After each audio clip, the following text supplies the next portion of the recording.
myself, I filled it in. No time for that doubt, they counted me out, I'm getting it in, yeah. No time for no loss, I'm paying the cost, I'm in it to win, yeah. Refuse, mine, it can't be diffused. If you ain't thinking the same, then we playing by different rules. You can't see the vision, we living at different views. Until we complete the mission, keep getting up, never snooze. I walked a mile in my shoes, had the mind of a fool, chasing diamonds and jewels. Trust me, I was confused. Started minding my business and used my mind as a tool. Ended up finding my purpose and found the time to get to it. They told me I couldn't do it, they told me I couldn't make it. They sold it, could never break it. That's sadly mistaken. I need a piece of the pie, I want it so bad I can taste it. They told me like told me, keep on running toes, they gon' take them. Used to lose, built to win, applied myself, I filled it in. No time for the doubt, they counted me out, I'm getting it in, yeah. No time for no loss, I pay for the cost, I'm winning to win, yeah. Refuse to lose, I'm built to win, applied myself, I filled it in.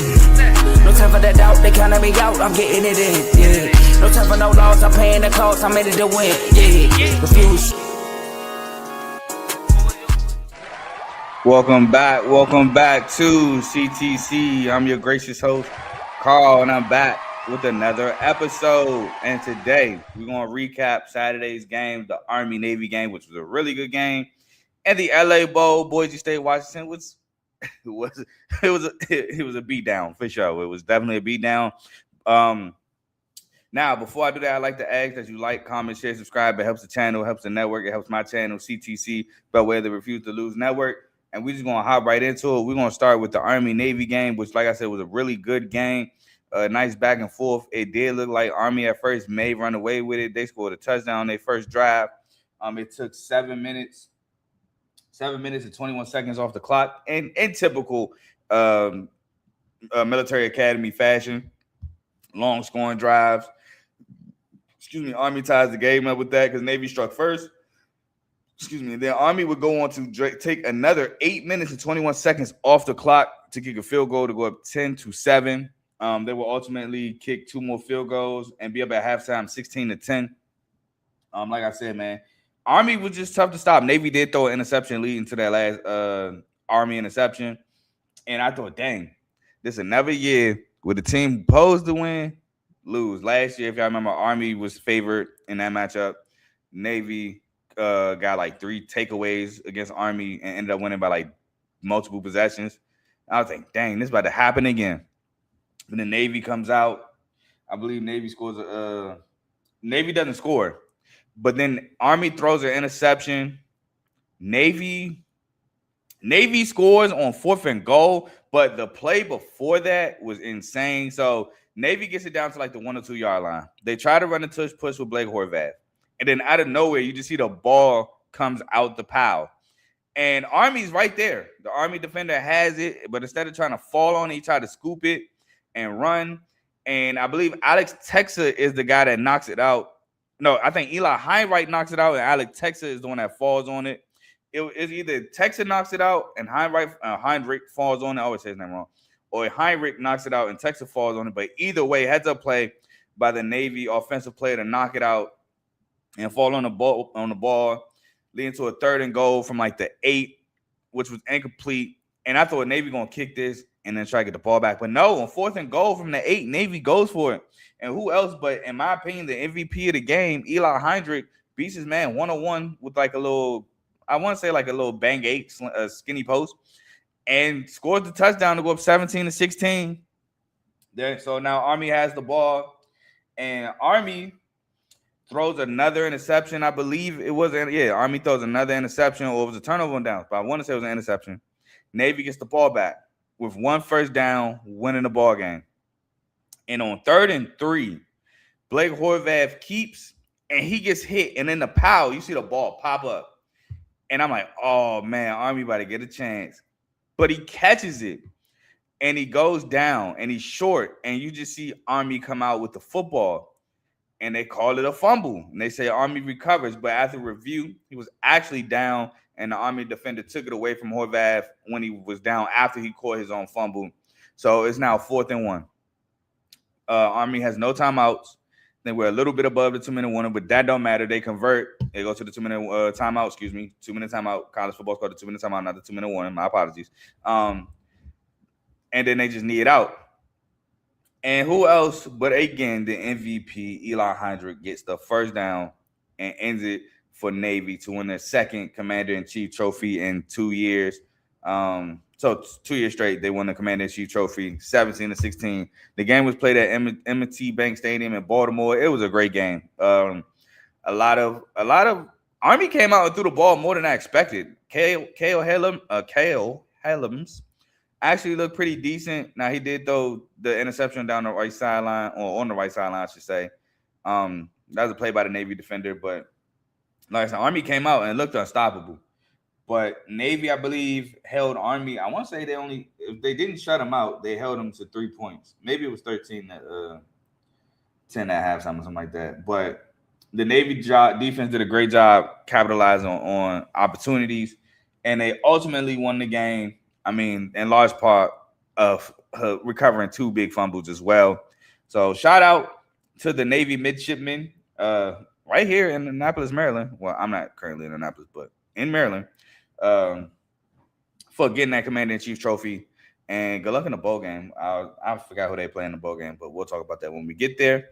We'll move on, though, to the LA Bowl. The LA Bowl was just a beatdown, man. This was supposed to be the last LA Bowl. Boise State gets absolutely demolished, 38-10 by Washington. Now, I will say early on it was close. And what I mean by close is like Boise State got a big kickoff, got field goal range, kicked the field goal.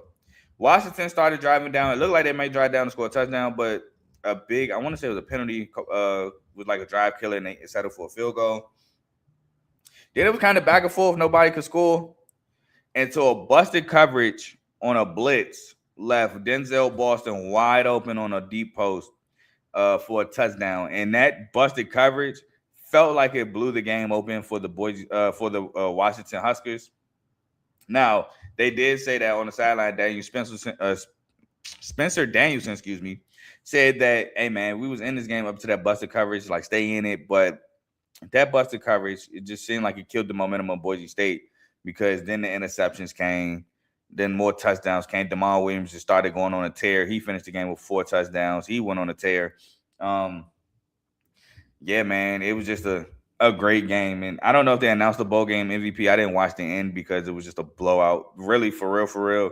Boise State only scored them 3 points. They scored a garbage touchdown with like a minute and some change left, down 31-3. So, I mean, I give them that. But I didn't watch the end of it. I watched like to the third quarter. But my opinion, the offensive MVP to me, I know Denzel Boston got 6 catches, 126 yards and a touchdown, but I think it's Damon Williams, 15-24, 215 and 4 touchdowns. Now, granted, Denzel Boston has most of his yards, but he still threw 4 touchdowns in a day. So I think Damon Williams was the MVP. But yeah, that play just blew everything open. I mean, it was 24-3 at halftime. They came right out the gate at the second half, got the ball and took that joint right down the field and scored. It was just it just blew everything open. Boise State finished with 5 interceptions, 3 from Cutforth, 2 from Madsen. It was just, man, once that busted play happened, it just was over with. So shout out to Washington for winning the LA Bowl, getting a big W there. Unfortunately, the last LA Bowl, it was a blowout, but we'll move on. I just put 3 major performers down because I just felt like they still need to be recognized for their play.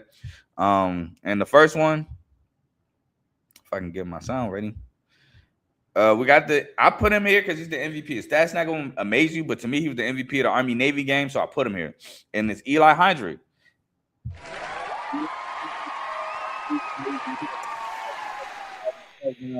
Including the game-winning touchdown. I mean, his touchdown was the game-winning touchdown, so has to throw him in there. I wanted to throw Blake Horvath in there, but, I mean, yeah, he had 100 yards rushing, but he had a touchdown to pick, so I ain't put him in there. But shout out to him, though. He had a good game. Denzel Boston. I said earlier. And Damon Williams, Jr., quarterback for Washington, 15-24, 215 yards and 4 touchdowns on the day for him. So shout out to those 3 players, man. Good W. I mean, good Saturday football there. Now I do have to give Fernando Mendoza his recognition for winning the Heisman. So we'll loop it real quick, but shout out Mendoza for being the first Indiana Hoosier to win the Heisman Trophy. A part of the 13-0 Big Ten championship season so far to date. Now, I did say I would have voted Pavia, but I figured Mendoza would win, and he won by a landslide. It wasn't even close. So shout out to him. He finished the year, again, to repeat his numbers, he finished the year with 226 of 316, 71.5% completion percentage, 2,980 passing yards, 33 touchdowns through the air, and 6 interceptions, while also adding 240 rushing yards and 6 rushing touchdowns. So he had a total of 39 touchdowns on the year and just above 3,000 total yards of offense for the quarterback of Indiana. I will say it was well deserved. Like, I'm not going to sit here and say he didn't deserve it. You have that type of year and win the Big Ten, beat Ohio State, who was top in the country, to do it. And, I mean, they largely beat Ohio State due to him and Charlie Becker's connection in the game. So, shout out to Fernando Mendoza for winning the Heisman. So, that wraps up the show, recapping both games. Please like, comment, share, subscribe. Like, as always, to the channel. It helps me out. It helps the network. Speaking of the network, we have multiple shows on the network. We have the main show featuring Joe, Tomo, and Dave live Tuesday and Fridays at 7 to about 8:30ish. We have Unfazed. I'm going to keep saying Tuesdays. I don't know if they're going live today, but it's from 9 o'clock Eastern, 8 o'clock Central, so about 10:30ish. That's Joe and AJ. We have BWT Baseball with Teddy. All your baseball needs. I'm pretty sure he's going to go over the World Baseball Classic. So tune in to Teddy for your baseball needs. We got FFC Fantasy Football with Coach Coombs. Hey, Tomo, you know I'm about to ask you, bro. I hope you represent it. Playoffs in fantasy football probably has started. Hey, this is probably championship week for a lot of fantasy leagues. So shout out to Coach Coombs giving you fantasy football tidbits and stuff like that. We have Dave's Doghouse highlights and lowlights of sport. We have RBO, Real Ballers Only NBA show featuring Vaughn. And we have Indie Red Corner featuring Tomo, Ricky, and Ty. They do boxing content on Sundays. Not every Sunday, but when they do go live, it is on Sundays around 6:30, 7 o'clock. So make sure y'all tune in to them there. So that's all the shows we have on the network.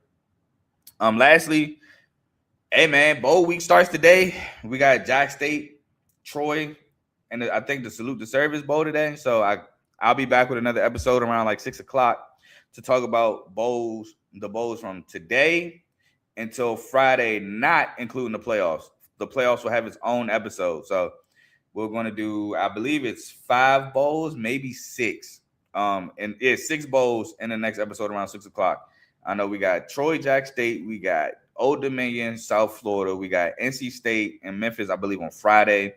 We have, do I remember the other 3? Let's see. We got, no, maybe I don't. I don't know. I got my phone right here, so I'll pull it up. But as I try to remember, I don't think I can remember the other. I'm trying to remember the other 3. I know Wednesday is 2. It's NC, it's Old Dominion, USF. I can't remember. Oh, I got it right here. Louisiana, Delaware. All right, that's Wednesday. And then Thursday, we got Mo State, Missouri State, or versus Arkansas State.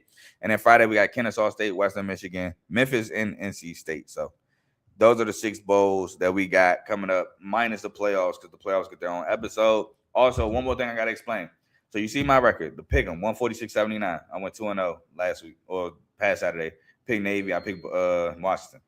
The bowl record, 1-0, is included in that, but I'm separating records.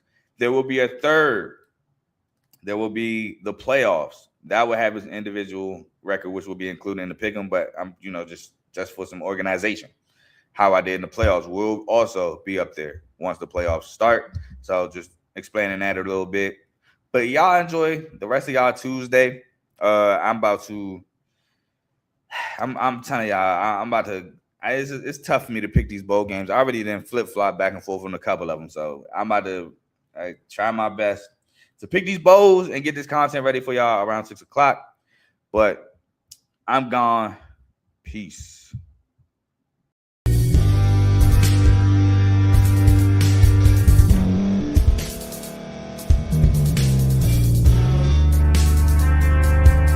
Thank you for staying to the end. If you're watching this on YouTube, please like this video, subscribe, and also hit that notification button so you can be notified next time we put out a video.